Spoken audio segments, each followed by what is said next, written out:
What's up, everybody? I'm Metal Nick, I'm Jeff Grindstoffer. and welcome to episode number 63 of Vinyl Bang. Jeff, 63 episodes. This week on Vinyl Bang, on episode 63, we have our very special guest, Kenny Snarzyk, everybody. Kenny Snarzyk. All right. Kenny, of course, is the bassist and co-vocalist of Fister. Kenny is a well-known musician, especially in the St. Louis scene. Everybody knows Kenny. If you're anybody important in St. Louis, you know who Kenny Snarzyk is. Kenny also runs Possession Press, a new shirt printing, shirts, hats, stickers, all kinds of shit in St. Louis, Missouri. He is the one that actually did our Vinyl Bank shirts. That we did not plan this at all. We did not plan this. Kenny is the co-owner, the co-boss, the second in command of Possession Press, because I assume, you tell people that your wife is the boss. Right, yeah, she's the boss, yeah. But, yeah. Kenny Snarzyk, everybody. Yeah, thank you for being on the show today with us. Yeah, thanks for having me. This is great. Hell yeah. We look forward to talking records with you. Let's if you want to waste any time, let's get right into it. Sure. So I brought some stuff here. I brought from these shelves behind me. I don't have like as many records as I feel like a lot of people do. Like I think records and tape wise combined, I might have somewhere between like 1,000, 1,200 ish. Mm-hmm. But there's people that have like, I don't know. It's weird. I have a lot of the tapes that I grew up having. Like I didn't get rid of a lot of those, which is kind of weird. And including, I guess we'll start with this one. This is my first tape I've ever owned. It's Toto 4. It's a classic. I don't know if you're familiar with the band Toto, but they've got some bangers. Let's read this track listing really quick. Rosanna, which they claimed is not about Rosanna Arquette, even though at the time the singer was dating Rosanna Arquette. What else is on here? Won't Hold You Back, Afraid of Love, Africa. That's a little song some people might have heard of. There's a lot of killer stuff on here. You'll hold the line. No, that's the next one. Yeah, Love isn't always on time, right?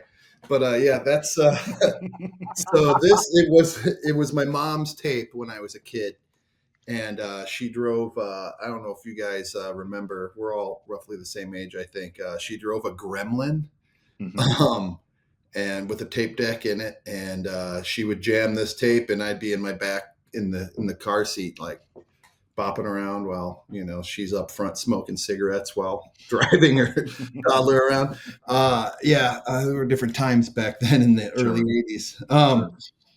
But this one was always really special to me, and I inherited it. I don't remember when. I think when I was a kid, like when I started having a tape collection, this just ended up in there. So yeah, this is the first one. Toto 4. Awesome. Yeah. Awesome. Yeah. That's what a way to start off, man. That's awesome. Yeah, I don't. So I don't know, like, if you want me to just keep rolling or like. Sure. Yeah. So, absolutely. This next one I got. So, I guess we'll go back to tapes in a little bit. Let me try and go as chronological as I can in my music appreciation career here.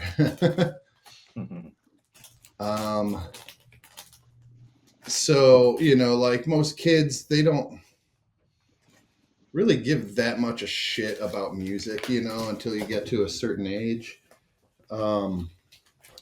And I think I was in the 4th grade, maybe. So, mind you, I'm 46. I was born in 79. So however old you are in the 4th grade, I really got into this band. Fuck. Def Leppard, and this record's not in the best condition. And this isn't like, I actually bought this not that long ago. Like, I think within like the last 10 years, I bought it, and it was cheap somewhere. And I was like, oh, you know what? I don't have Pyromania or Omania. Is this one? Omania. Yeah, I would say, what would this be rated on Discogs? Fair, poor, maybe. Fair. Yeah, fair. Yeah, I don't know where the record itself is in pretty solid condition, but this sleeve is not. But yeah, Pyromania still to this day is, I feel like, the greatest, and also arguably the last good Def Leppard record. Oh, you're the second person to come on our show and say that. Yeah, really? Okay. About Pyromania. Yep. I have High and Dry, I've On Through the Night, and they're awesome records too. But yeah, Pyromania is just insanity. I mean, like that's no secret that, like, I mean, like, that's Mutt Lange. I feel like there's hit after hit after hit on that album. Absolutely. And then, the next one was Hysteria, Yeah, which is an even bigger album, but it's not as pop. It Very is. radio It is. And one could argue that once Rick Allen, their drummer, lost his arm, that they weren't as good. And I don't know why that would be with the drummer, but yeah, it happened to be that way. And so yeah, I don't really like Hysteria that much. I did when I was a kid, just because, like, it was new Def Leppard. But then shortly after, like, Guns N' Roses came out, and then I started getting into Metallica and all that stuff. And so it was over for Def Leppard for me when I was a kid. I came back around, but, like, Sure. Once, like, you're in the 4th grade and you find something new, you're just this, you just latch on, I feel you on that. I think maybe like I guess I'm 2 years younger than you. So when I was in the 2nd grade, I was getting into Def Leppard, and I guess like Rocket and Pour Some Sugar on Me and Animal, all those music videos were always on MTV. Absolutely. And I loved it nonstop. Yeah. For sure. And I was also at the time just getting into music. So like that album and Pyromania were great for me. But just like you, Appetite for Destruction came out. I'd heard that. And then a year later, Dr. Feelgood came out, and then it was all over. Yeah. Like, yeah, absolutely. Yeah. That was my life for the next couple of years. But big ups to the Def Leppard. I love that band. I think for me personally, Hysteria is when it ended after that album. Sure, and that's fun. And you know what's funny is, so yeah, like, Pour Some Sugar on Me, whatever, Rocket, all that stuff. Like, that's not my favorite. That being said, the song Hysteria and the song Love Bites, now looking back, those are the best songs on that album to me. And I don't know if I just got softer at heart or what, but, like, the softest songs on that album to me, I'm like, okay, that's actually a really, really good song, But yeah, like, Pour Some Sugar on Me, like, it's just too much. Like, I think maybe just you hear it at every carnival you go to, like, like, and every movie in the 2000s was playing it, late 90s. Sure. And that being said, I mean, not like Pyromania hasn't been overplayed, but, like, oh man, like, yeah. Not to the extent of those two songs, Well, at least Pour Some Sugar on Me. Rocket, I feel like people forgot about that one. Sure. Yeah. I mean, it's funny though. I mean, MTV, like, they had like 10 hits on that album. It was just music video after music video. And every time Joe Elliott's pants got more holes in it. And, it was, man, yeah, it was a time for Def Leppard. That was their heyday right there, was, when Hysteria came out, like, they were at the just peak success for them, but yeah, to me, Pyromania, that's it. That's the one, For sure. Oh yeah. What else do we have here? So, like I said, I'm going to try and keep it fairly chronological. This one was a real special one.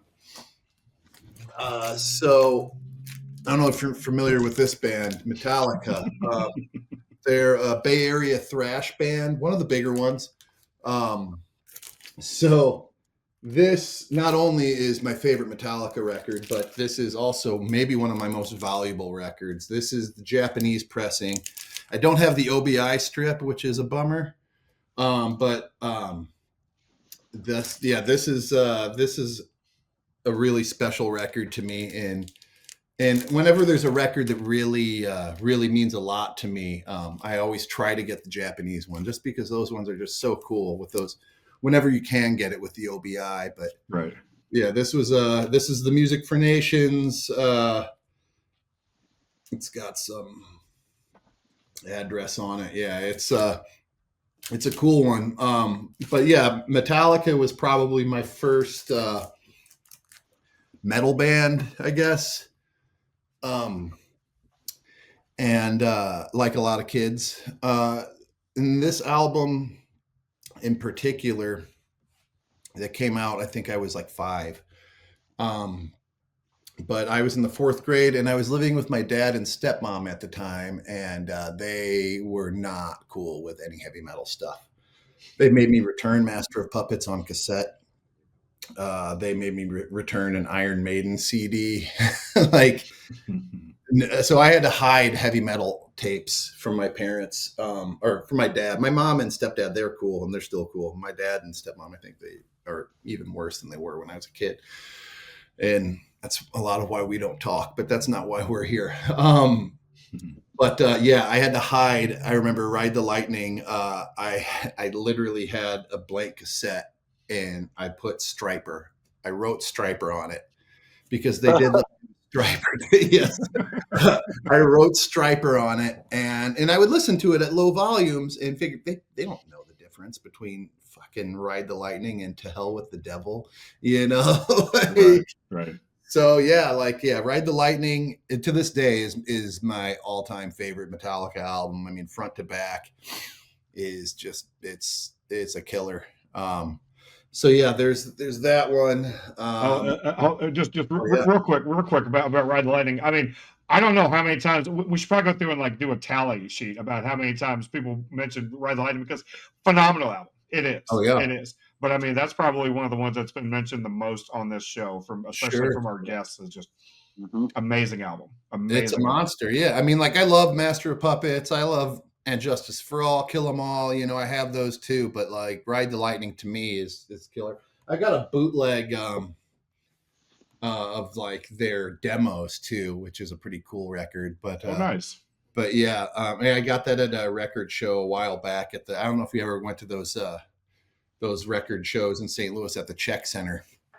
But I've always seen the advertisements for them or whatever, but I've never gone to one. Oh yeah, it's pretty cool. You can find some pretty cool stuff. I've got a few records. I got a Tales of Creation by Candlemass, and a couple really cool finds at that record show. Nice.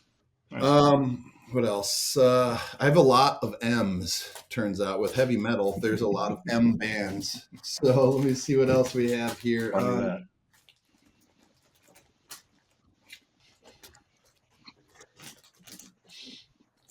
Okay, well, we can go to. I got a little twofer. There's this other band that is pretty rare. Judas Priest, Sin After Sin. I discovered a few. I mean, I've known this album, but a few years ago, and by a few, I mean within the last decade, because as we all know, getting older, all the years kind of fade together. But I had this realization that the Sad Wings of Destiny is not my favorite Judas Priest album. It's actually Sin After Sin. And this record I listen to this record almost once a week, if not more than that. I mean, this record it comes on if I'm in the shop in the basement printing,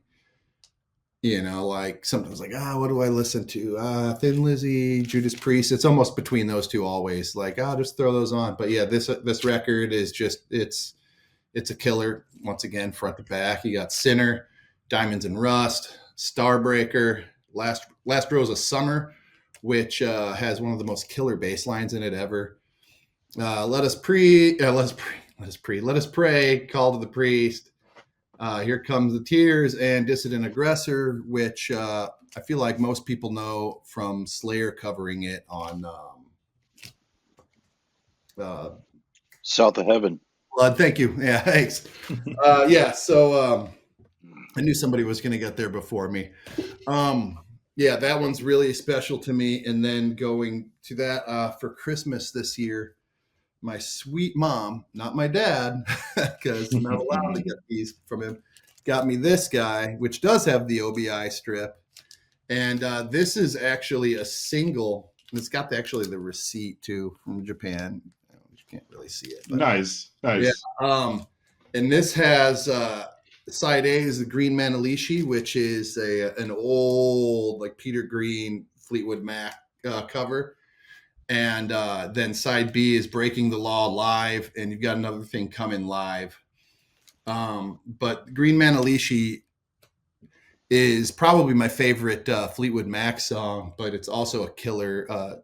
Judas Priest do a killer cover of it as well. So, and this is also the Green Manalishi is also live as well on this.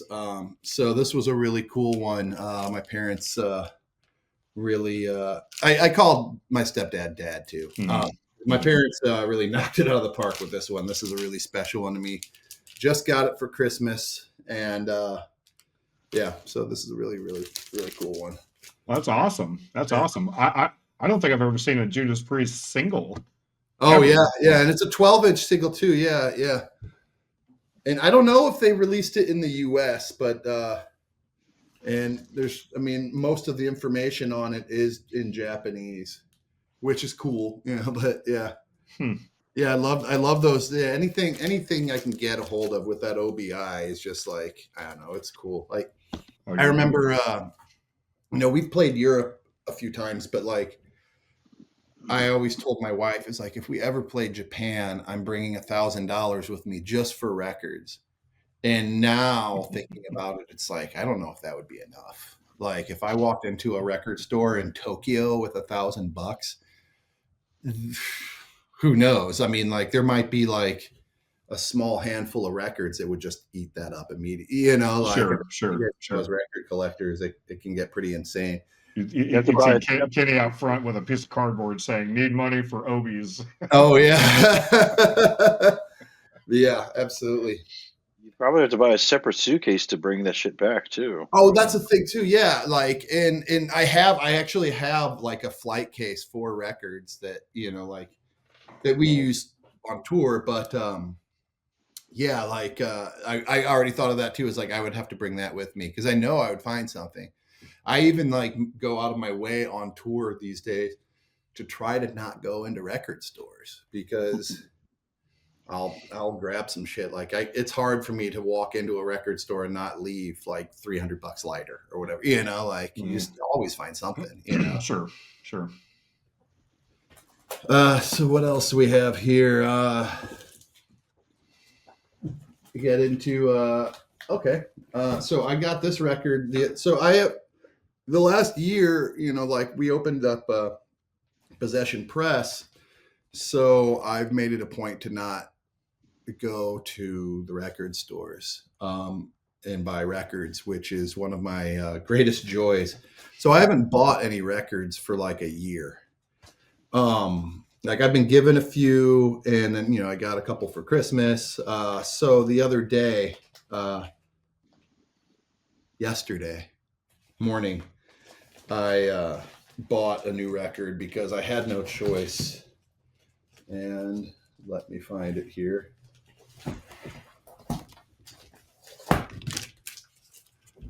This is the first pressing of Initium, and I saw Planet Score had it, and they also had a couple copies of November Coming Fire. I'm sure those are gone too. But I saw this one and I was like, all right. And I had a gift card. Actually, my niece got me for Christmas that I'd been sitting on, which covered half of it. So I was like, I'm going to get this record. I called them. I was like, I will be there as soon as you open this copy of this record. It's the cover, I would say, very good condition. The record is in great condition.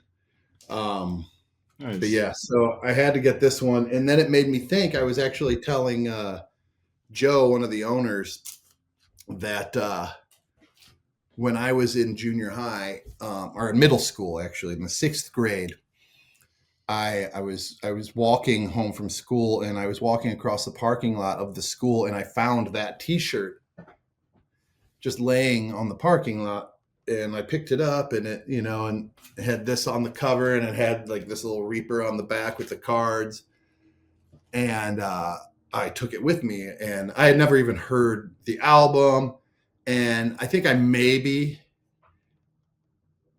like in 6th grade, I maybe knew who Danzig was, but anyways, I took that home and I hid it because there's no way my parents would have let me like wear that shirt. Right.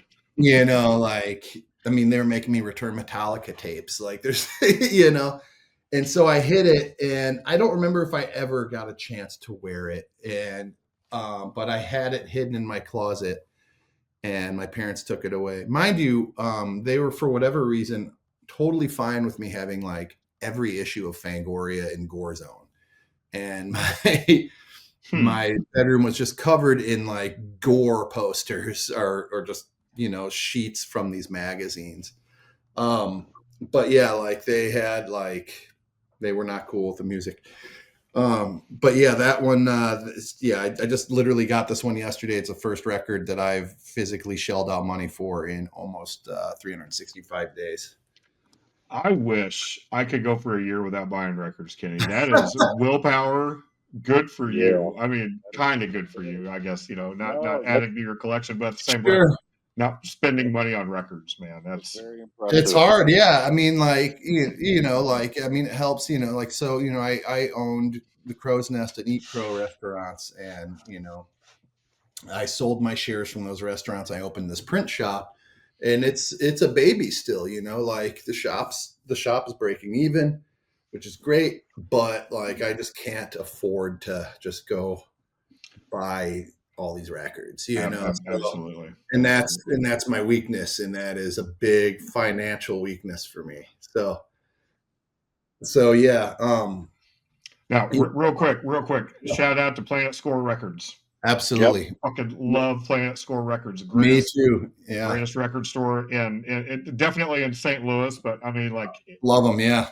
Yeah. Love Planet Score. They're great dudes. And what's awesome about Planet Score is, so they used to own another shop that was by me in Florissant when I was a kid.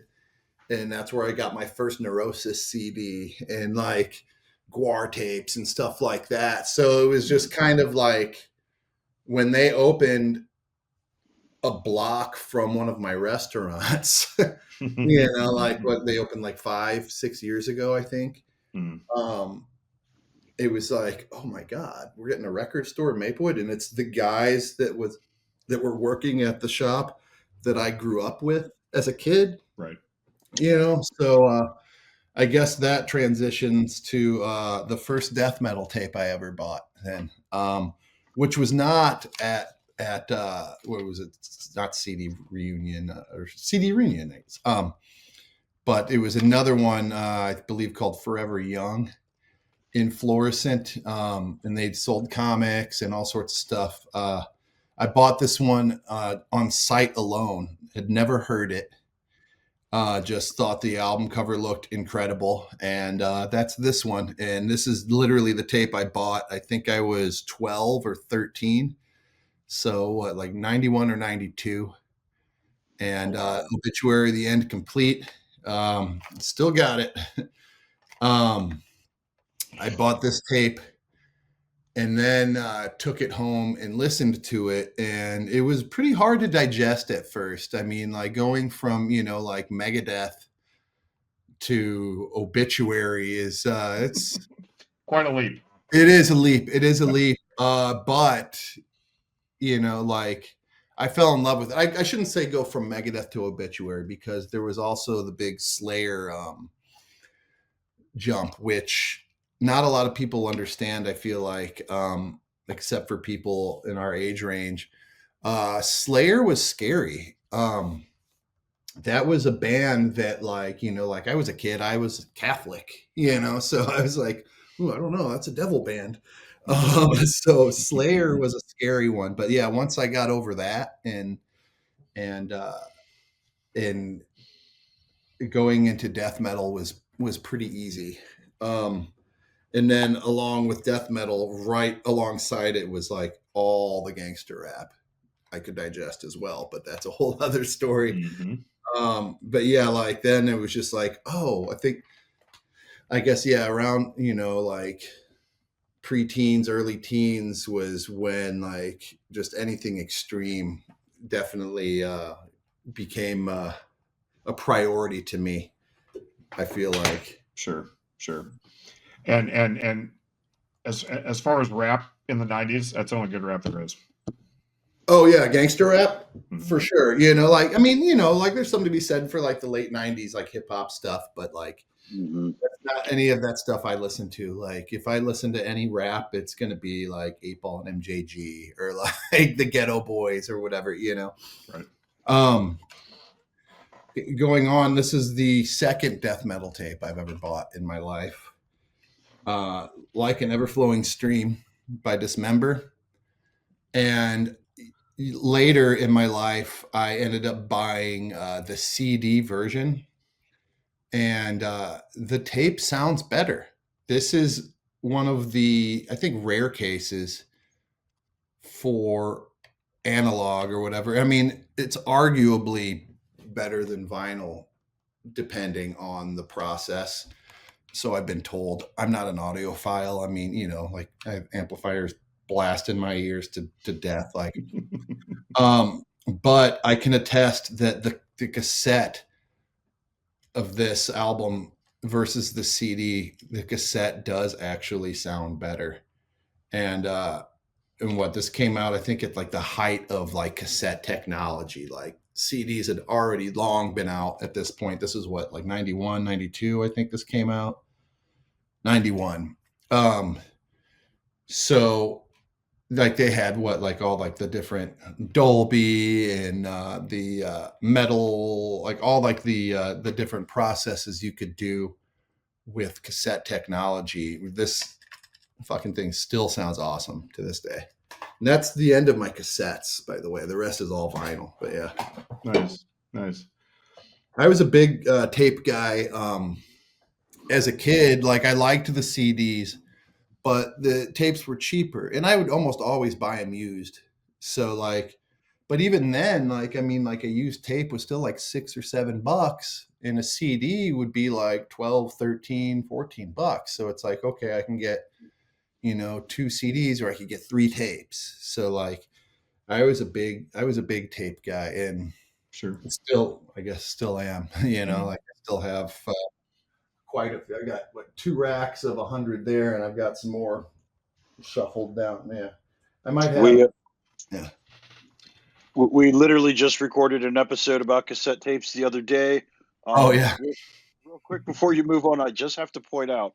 Let's see here. 1, 2, 3, 4 of your picks so far are the same exact stuff that Albert Mudrian of Decibel Magazine has picked. So it's pretty impressive. Actually, I believe he may have chosen a different Obituary album than you, but sure, yeah. And the Incomplete is probably not their best, but it was my first, so that one's kind of more special to me. Same with like I love like Death, Individual Thought Patterns. To me, that is my favorite Death album, but it might not be their best. Like it's just kind of depends how you find them. And I found them actually through Beavis and Butthead. Like it's literally like I was probably the one person that saw that video, and they were making fun of it pretty relentlessly. Yep. And I was like, they were. And I went and I bought it because of that. Yeah. So yeah. Now, the Dismember cassette. Because one of Albert's things was like he was like going back and forth between was Ever-Flowing one word or 2. Is it one word or 2 on the cassette? It is. It's 2. So it's 5 words on the cassette, and I don't remember what it was on the vinyl. Like Nick, you got this in Chicago, didn't you? Whenever we were in Chicago. No, I bought it from somewhere else, but where is mine? Yeah, because Albert was saying that he had a copy of the vinyl that was one word, and another pressing that was 2 words. So yeah, the front of the cassette is 2, and it's almost hard to say on the spine. The spine is weird, actually. Like the word "like" looks larger than everything else, and you probably won't be able to see that from here. So the spine, it's Like pretty and close. But yeah, on the front, it is definitely 2 words. Yeah, it's almost even a double space in between them. But yeah, they're tired of the arguing. It's 2 words. yeah, I've never really thought about it. That's wild. Yeah. I think they went back and forth a couple times, and then now it's just it's 1, right? I think so. I can't remember. I think the latest pressing on vinyl is 1 word.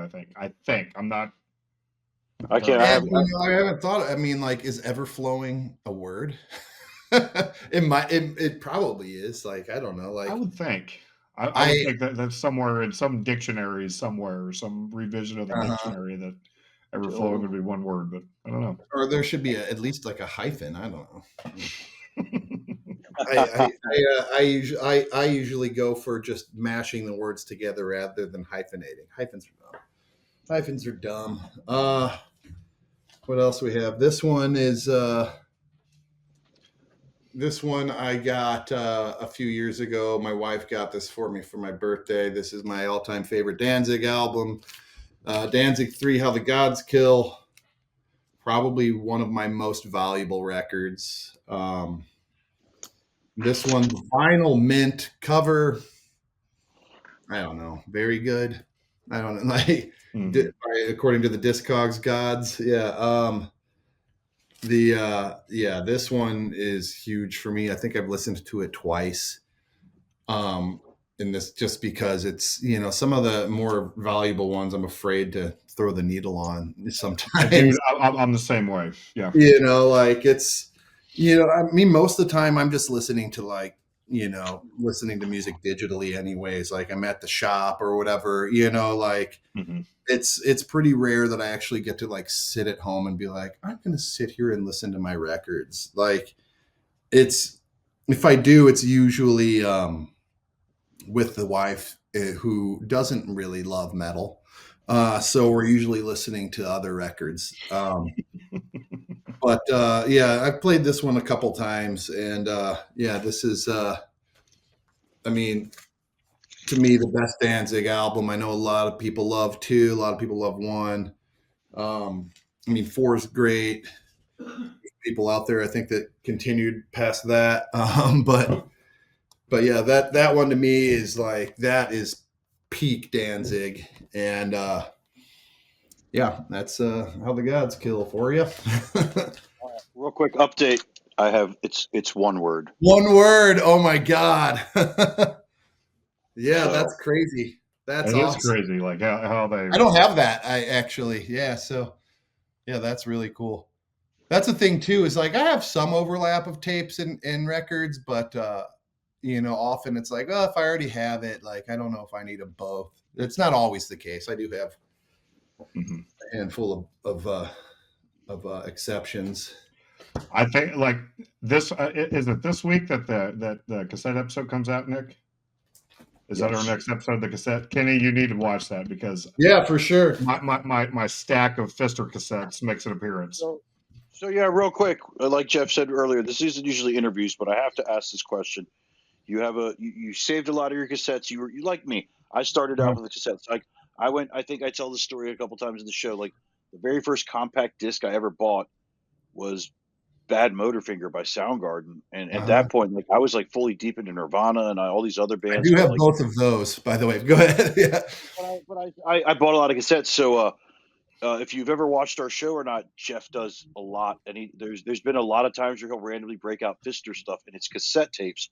And so I have to wonder, I have to ask, like, you've saved a lot of cassettes. Is that a nostalgia thing for you because you keep them yourself? Do you think like there's got to be an audience out there for them? So your band has put those out a lot over the years? Both. So, I mean, there's been a resurgence of cassettes, and a lot of it has been due to, as in metal, cassettes never really died, and that's, Right. I mean, a lot of the birth of underground metal was tape trading and all that, which I wasn't taking part in. I was too young for that. But, like there's just kind of like a rich history of cassette. I feel like heavy metal and cassette culture are really intertwined. And also, yeah, like the early Fister stuff. I mean, like we couldn't afford to just go press a record. So Yeah. we'd make tapes, and I had a small tape label with Scott from Lion's Daughter for a while, Piss Fork Anti-Culture, and we did quite a few tapes. We did stuff for Anodes. We did the first Conan tape, actually, and then that sold out in like a day. And they were just that band was just big before they even existed. They were already just boom, huge, Yeah. But yeah, I mean, like I love tapes to this day. Like I love the old, like that tape smell, like just all of it. Like that's to me, and so it is. It's a lot of it is nostalgia. But that's cool. I like But that it's because also a lot of it's just financial necessity, because even nowadays it costs money to make tapes. And the biggest tape pressing plant in America is in Missouri. It's in Springfield. Really? National Audio Company, and a lot of the people that make tapes throughout the U.S. actually have them make the tapes for them. A lot of them are brokers. Yeah. So almost every tape that is made in the last like 10, 15 years that you're getting was probably made in Missouri. In Springfield, Missouri. Springfield, Missouri, the buckle of the Bible Belt. Yeah. Wow. No, it's just interesting to me because, like I said, for the last 15 months or so, randomly throughout episodes, Jeff has brought out mostly Fister tapes, every now and then a record. Sure. But as soon as you started getting into bringing out cassette tapes, I started thinking to myself, like, I wonder if this is why this band does this. So I had to ask. I absolutely. I mean, yeah, I have. It's funny because like I sold off almost all my vinyl about I guess it was 19 years ago, when I found out I was going to have a kid, and I was just broke, and like I sold them all off. I was afraid, like I don't know, what if the kid like grabs one and starts chewing on it. I was like, I'm just going to sell them. Sold almost everything off, and I've repurchased some things in the past and spent a lot more than I got for them. And I do wish I had some of those records still. Sure. Like for example, Johnny X has it. I'm sure he does to this day. I sold him. I had a copy of Harmony Corruption by Napalm Death, and it was this green translucent, I believe, just for like radio DJs. They used to do. It was like a not for resale record, and I think I sold it to him for like $40 in 18 years ago. I know that guy does not sell his records. Like I probably couldn't get that back from him for 200 now. Like that one. I think of that one a lot. I had the first pressing of Times of Grace by Neurosis. Nico Constantino got that one, I think, for $40. That one's probably worth a lot of money. Wow. Yeah, a handful of Death albums. But yeah, but a lot of the tapes, I mean, nobody wanted those, so a lot of them, those sat in like boxes in my parents' basement for years, like, and so, yeah, like those were just, nobody gave a shit about tapes, and they do now. It's funny. Like, I feel like my tapes are probably, most of them are more valuable than what I've spent money on them for. So that it kind of balances out if you're just thinking from a responsible aspect, like, but it's kind of how I justify, I feel like, a lot of my vinyl purchases too. It's like, well, it's, it's worth money and it will gain value. Not that I'm ever going to sell them, but it kind of gives me comfort that I'm not just like wasting my money, Absolutely. So let's see. Carrying on, we're death metal. This one is from a band that does not play death metal. However, they released, in my opinion, the greatest death metal album ever made. And this might start an argument, but Dark Throne, Soulside Journey, this is, to me, what death metal needs to sound like. When I hear a new death metal band, if it doesn't sound like this, then it's not as good. This album to me is incredible. And also look at these little babies. This is my all-time favorite death metal album. And I love Dark Throne anyways, like through the years. Honestly, my least favorite stuff is what's considered their trinity, like Blaze in the Northern Sky and Transylvanian Hunger. Those albums are whatever, they're fine. But their later stuff I love too, like where they kind of just decided to do whatever the fuck they want. Huge Dark Throne fan, but I am not a Dark Throne fan. I've always considered them. Are they black metal? They are. Yeah. That's why. I just black metal is not my thing. So I am sure. Not, So their newer stuff is more, I don't know, they just do what they want to do, which is killer to me. A lot of it is I don't know, like I just got a big amount of respect for Dark Throne, especially because they're just once a year they'll just crank out a new album and it's awesome. But yeah, Soulside Journey, holy shit! Like if you're not familiar, like that one is just great. It's excellent. I'm putting that on Spotify right now. I do this every episode. Every time somebody recommends an album and I'm intrigued. I want to hear this. Soulside Journey. I mean, like it's old school death metal. Like it's great. Formulas. Steve Tucker.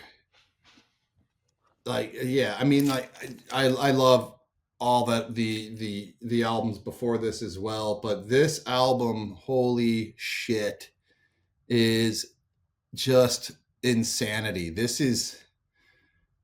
Like Trey is he's an insane genius, like and Steve Tucker era Morbid Angel. I'm glad that he's back. Formulas, Fatal to the Flesh is this one, and Gateways is great too. I think I like this one a little more just because the drum sounds I think are a little more my speed on this album. There are a lot of weird, like little interludes that I'm okay with now. Like there was a lot of skipping when I was younger on this one, but I like this record a lot. This to me is the Morbid Angel album that I would bring with me on the desert island because I didn't think to bring any logical supplies. What else? I guess while we're just there, let me see if I have any more death metal in there, and then we'll move on from there. Okay, so I have this one is Death Doom. This is Skepticism, Stormcrow Fleet. This is one of the first Death Doom bands, a funeral doom band. This one's great. Like if you're into plodding, super slow, very these guys, they can also do no wrong. To me, like I mean, it's definitely not for everybody. Them and Thurgathon, which I thought about grabbing one of their records too. But yeah, Finnish bands doing just super slow, super depressing death doom. Funeral Doom, I guess. These guys, they like wear tuxedos live, and they just like it's like the saddest shit. Hmm. Drummer has just mallets. He doesn't even do normal drumsticks. It's just like padded mallets. It's like it's more of like a sad. It's definitely very funeral. It's Wow. good. Yeah. So there's that. I do have this thing too. This record I bought a few years ago. This is Winter's Into Darkness box set that Svart put out. These are pretty, I think they're still available and they're pretty affordable. It's really weird because this band, Winter, is one of the first like death doom bands in the US.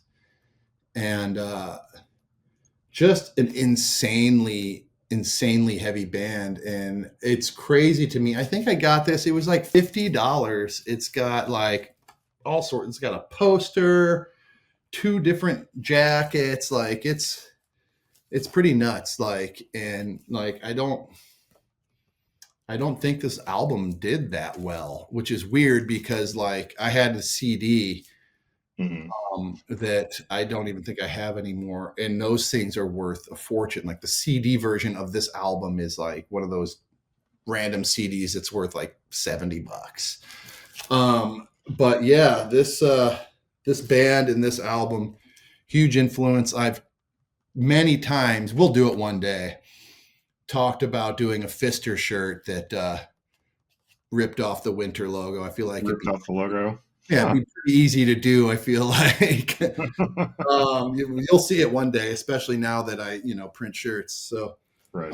Yeah, this is that's a big one. Okay.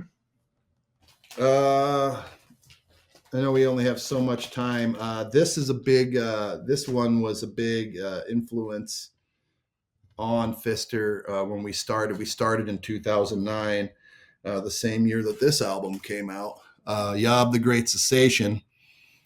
Mike's guitar playing and Aaron's bass playing, like they're like big influence on I feel like the early sounds of Fister.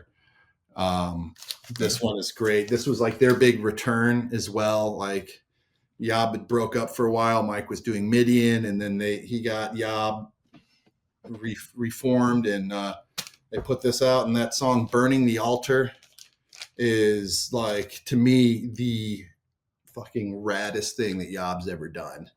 So Yob the Great Cessation. Also, Aaron Edge, who did the artwork on this, I was in a project with him called Dekeshin. And oh yeah, okay. And Dekeshin was born from the ashes of Lumbar, which was a project that he had with Mike from Yob and Tad. And so anyways, this is a killer. I think they've since re-released it with different artwork, but yeah, that's a cool one. I've always heard the name Yob thrown around. I've never taken the initiative to listen to him because I've never really had anybody say, listen to this album. This is the one you need to start with. That's the one right now. That's the one. Yeah. Their early stuff is killer. Their later stuff is great. This is just like, the Great Cessation. It's weird to think of it as a classic at this point because like it still feels kind of new to me. But yeah, I mean, 2009 was fucking 15, 16 years ago. So yeah, that's when that came out. Jesus. Getting old, boys. I had a clear copy of a clear pressing of Clearing a Path to Ascending. Mm-hmm. And I never played it. I tried selling it, and I remember like I was listing a bunch of my records once on Facebook, and our good pal Champ Morgan was calling me out for how pricey that I was trying to sell that one for. But they were a popular band. I remember seeing them at Maryland Death Fest, and it was so packed, and they weren't letting people in the room while they were playing because it was so packed. But they've always been a really special band, especially when they reformed. Like because they were one of those bands, kind of like Sleep, where like, you know, like when they were like an active band, their first go around, nobody gave a shit, you know, and when like everybody kind of found out about Yob after they were done or near the tail end of them, before they reformed. And now it's like just another. I mean, now it's a different lineup from the original lineup. It's Mike still, but they have a new drummer. They did have the original drummer for a long time. I think he left like last year. But you know, Aaron, their bassist, he's been with them since this album. We also did a split with his other band, Norska, Jeff. That okay, yeah. Before Vacui, yeah, he's in that band with his brother. Yeah, just killer band. Nice. You know, like I think that the Great Cessation, it's kind of got that like evil to it still, like where I feel like they're still really heavy, but this one just has like just this darkness to it that's like, yeah, it's mean. It's a mean record. Nice. I got this guy here. This one, I don't know if you've seen this version of Stoner Witch. I got this a few years ago. Melvins came to St. Louis, and this album, I mean, it's Stoner Witch, which is one of the probably most popular Melvins albums. I named a dog Sweet Willie, after Sweet Willie Roll Bar. Roll Bar, yeah. And yeah, this is cool. This is like a special cover, screen printed by Hayes XXL, and I think just at the merch table, I think it was like $80. It was, and I was like, I'm getting it, and immediately it was worth like twice that, like out the door, you know. And it was between this one and Houdini. They had them both, and I was like, I got to get the one I named my dog after. So yeah, this one, I just got this one. One of those things where it's like, looking back, it's like I should have bought them both. But I did actually buy them. Did you? That was at the Firebird show. Yeah. Yep. That's exactly where I probably saw you at the merch booth, actually. But yeah, that was that's a cool one. I've got quite a few Melvins records. My first wave, when I sold all those records off, I sold off an original pressing of Ozma. Oh, I know. And since then, I bought like a reissue from Planet Score, and like I shouldn't care. Like I should just be like, yeah, who cares? Because I'm not going to sell it. Who cares what it's worth? But like, it's still like, Sure. But look at it this way, Kenny. You still have a copy of Ozma. I do. Absolutely. Ozma's an amazing album. I have a newer one, and it probably sounds better, to be honest. It does. So yeah, I have a lot of M's. I think we're almost through them. Melissa, Merciful Fate. I don't know if anything needs to be said about this aside from the fact that it's just like, this is an incredible album. Yeah. Like, it's just, I was torn on this one or Don't Break the Oath, and I was like, I gotta go with this guy. Like, I think I might like Melissa just that much more. But to me, like, honestly, they're both just like, it could just be a double LP, like. But yeah, here's a hot take. This is the best Black Sabbath album. I love Mob Rules so much.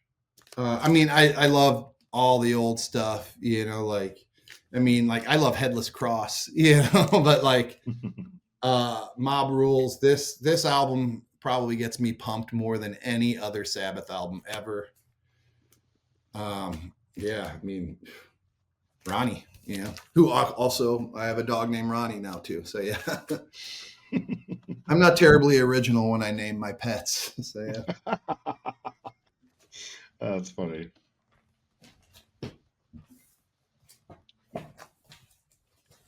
I got this one. This one is the soundtrack. Death Waltz put this out. This is the soundtrack to City of the Living Dead.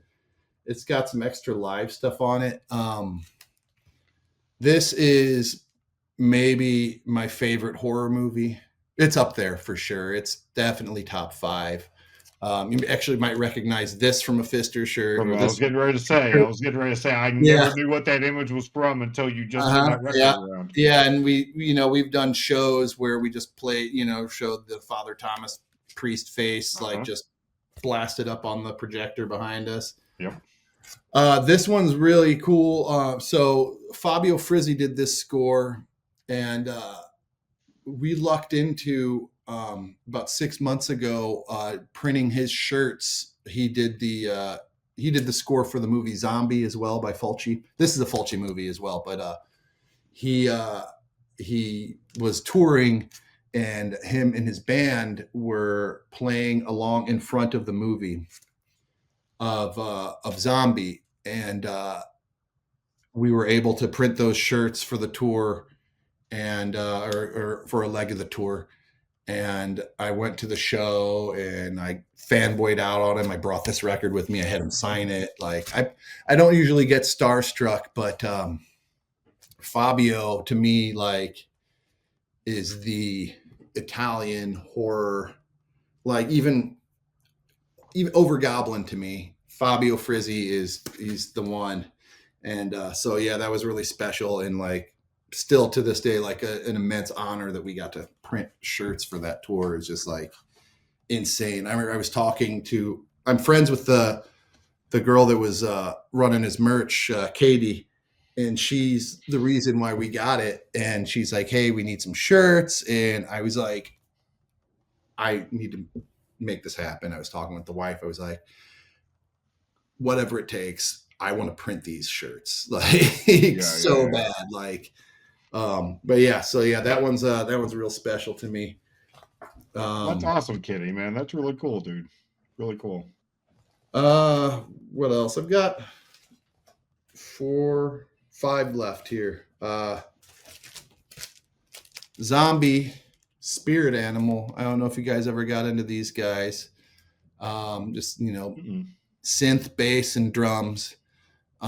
These guys rule. Steve, the bassist, keyboard guy, also has done stuff with Sun, and I believe also they did some stuff with Goblin. Maybe I know they toured with Goblin a while back, but yeah, it's like kind of soundtracky, instrumental stuff. This one in particular is really cool. This one, like, just full on, just sounds like it would be like if it were put out at the same time, whoever scored the Neverending Story fucked up by not just having these guys do the whole thing instead. Like, it's just fantastic. Fantastic is probably the best way to describe it. It's pretty nuts. Okay. And this is probably one of their biggest influences. Space Art. This is from like, I think this album predates me. I think this is like from like 77. This is a reissue that came out a few years ago. But very similar, just super nerdy, just fucking virgin music. Like, just, synths and drums and, Not a Woman for Miles. Like, just total dork stuff that, like, I love it. I mean, same with like a lot of the John Carpenter albums. Like, I don't know if you guys ever listened to any of those albums he did that are like the Lost Themes album, stuff like that. Like, really into that sort of thing. Funkadelic Maggot Brain. This album, I mean, Maggot Brain itself, it's this one is a heavy rotation. I play this at Crow's Nest a lot and would piss off the co-bartender because it's like Maggot Brain is like, I don't know, like a 15-minute long somber track. These guys just rip. I mean, it's funkadelic, George Clinton. I've dabbled in that one. That's one of those, like, you hear a lot of people talk about it. The album art's thrown around a lot. I'm not familiar with it, but I have dabbled in it here and there. Oh, sure. It's cool. It's weird. Yeah, it's a weird record for Yeah. sure. They're killer. Rocky Erickson, the evil one. This is so. I love Rocky. We've got a couple of his records. This is one of the albums that me and my wife can absolutely agree on. This album is a killer. I mean, Two-Headed Dog, I Think of Demons, I Walked with a Zombie, Don't Shake Me Lucifer, Night of the Vampire, which Entombed covered. This album, this is just this is it. Like, this to me, like, if you're like, oh, I've heard of Rocky Erickson, but I don't know what album to listen to, it's this one. He's got some other great ones too, but this is the one, the evil one, Rocky Erickson, rest in peace. And then Ghost covered him. Ghosted. I believe if you have Ghosts, is that him? Hold on. Yeah, that sounds right. That's yeah. If you have Ghosts is on here, yeah, for sure. Okay. Yeah, Ghost is a band that, like, I'm not mad at. I know a lot of metal guys are mad at Ghost. I think they're cool. Like, what I've heard from Ghost was like, okay, this is like if King Diamond was pop. Great, like. I remember we were on tour with Church in 2018, and they threw on one of their albums, and I was like, okay, yeah, I don't know why people are mad at this. They're mad at it because it's not fucking.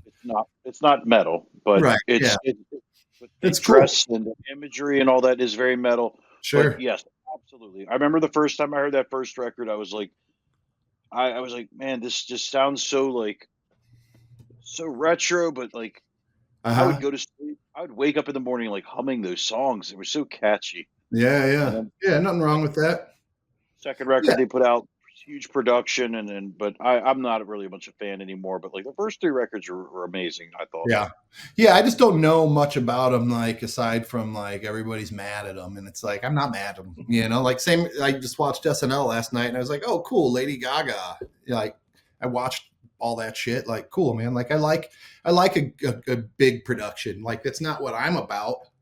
Like, well, to a degree. I mean, like, yeah, I like the lasers and lights and all that stuff, but like, like, I think it's really cool, like, to see it like a big production, and like, right.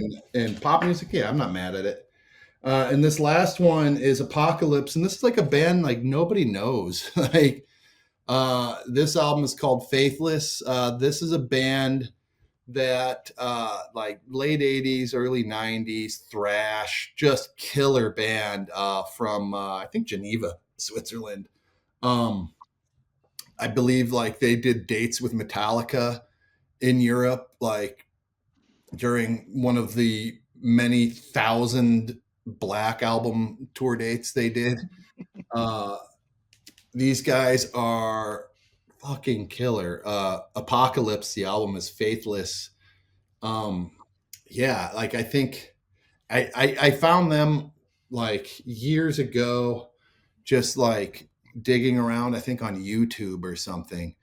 And, like, you can just go down one of those YouTube music rabbit holes. Mm-hmm.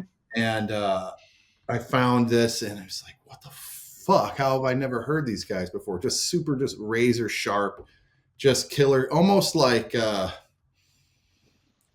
progressive thrash, kind of, yeah, I don't know. Apocalypse, Faithless. This is, it's a killer. People should check this band out. Also, cool looking dudes. Yeah. Yeah, and that's the whole package right there. Yeah, that's all I dug out. Hell yeah. No, there were some nice ones in there, some stuff I got to look up, but yeah, that was a good one. We appreciate your time this week. Of course, yeah. Thanks for having me. One question while we're still in the episode. Do you know who the Dazzling Killmen are?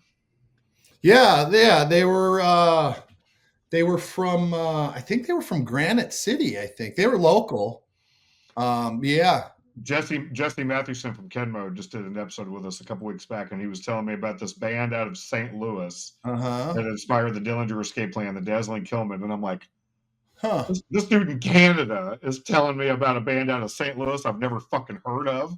I didn't know that they were an influence on Dillinger. That's cool. Dude, it's crazy because really cool.